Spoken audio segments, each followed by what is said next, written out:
primeiro passo que aprendemos com a mudança aí do calendário judaico, ao ser instituída a Páscoa, é que devemos viver a vida em comunhão plena com Deus.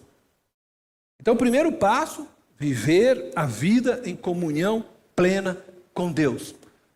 Se você quer que o teu ano de 2024 seja um ano abençoado, um ano transformado pela ação de Deus na sua vida, você precisa viver 2024 em plena comunhão com Deus.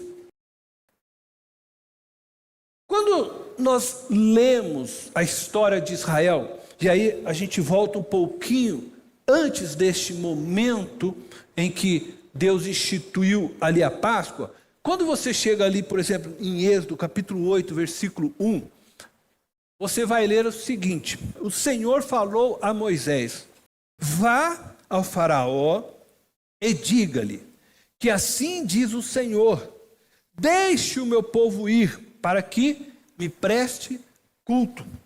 Em Êxodo capítulo 8, no verso 20, agora, nós vamos ter a mesma fala novamente.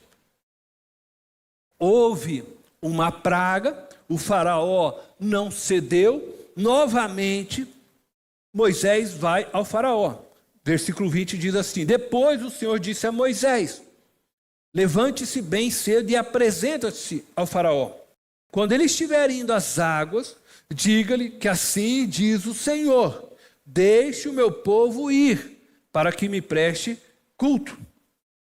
Quando você ler Êxodo 9, no verso 1, novamente você vai ler essa mesma fala.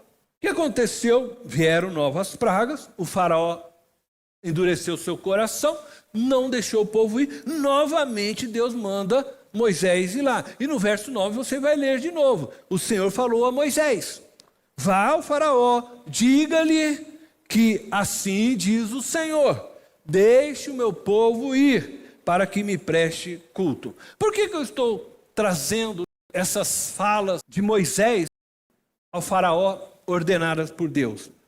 Porque quando nós lemos toda a história, e você vai entender que Deus então separou este povo com um determinado propósito. O que a gente está lendo aqui é uma insistência da parte de Deus divina com o faraó, para que este libertasse o povo de Israel, a fim de que eles pudessem prestar culto a ele, o Deus de Abraão, de Isaac e Jacó. E na medida em que o faraó resiste ao apelo de Deus, todo o Egito acabava sendo atormentado por pragas enviadas por Deus. E assim foi, até a 10ª praga, e a última, quando Deus então feriu todos os primogênitos do Egito, levando-os à morte.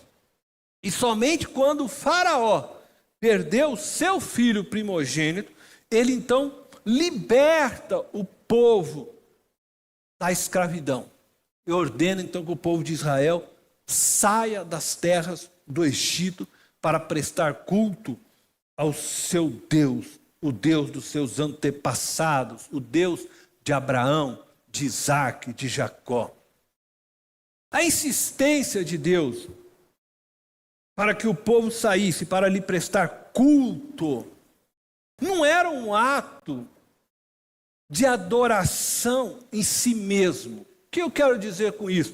Não era um ato e um desejo de Deus simplesmente que o povo fosse lá para ficar dizendo para ele quão maravilhoso, quão grande, quão poderoso que ele é. Não era apenas isso. Como se Deus ficasse então no trono sentado e fosse se enchendo, né, das palavras.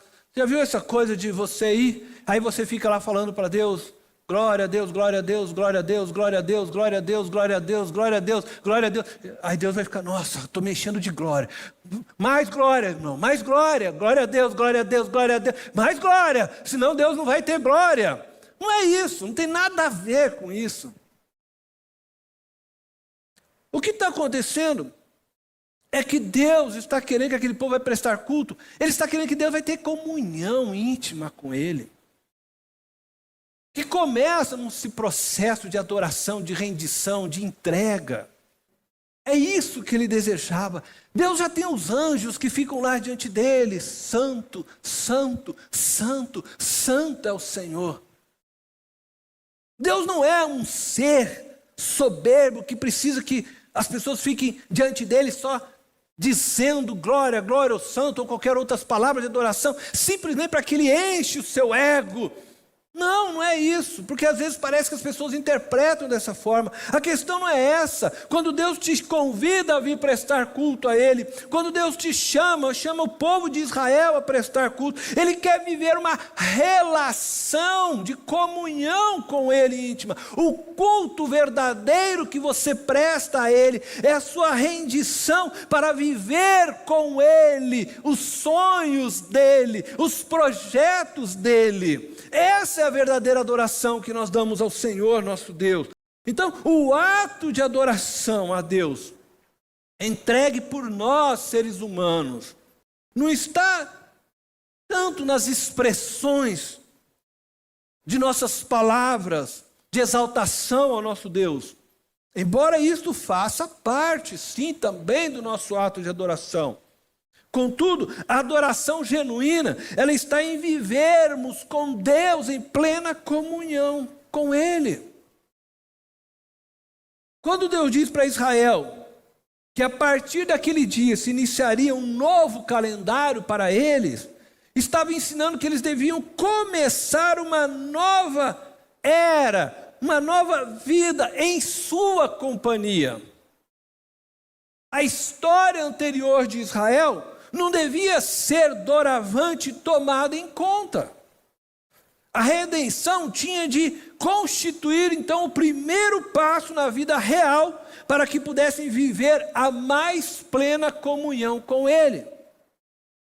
E essa redenção ia acontecer através do cordeiro sacrificado.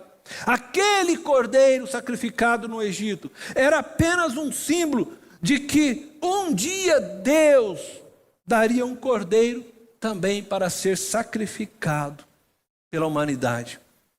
E assim, então, restabelecer a verdadeira comunhão com o seu povo. Este cordeiro já foi sacrificado. Jesus é o cordeiro que foi morto numa cruz.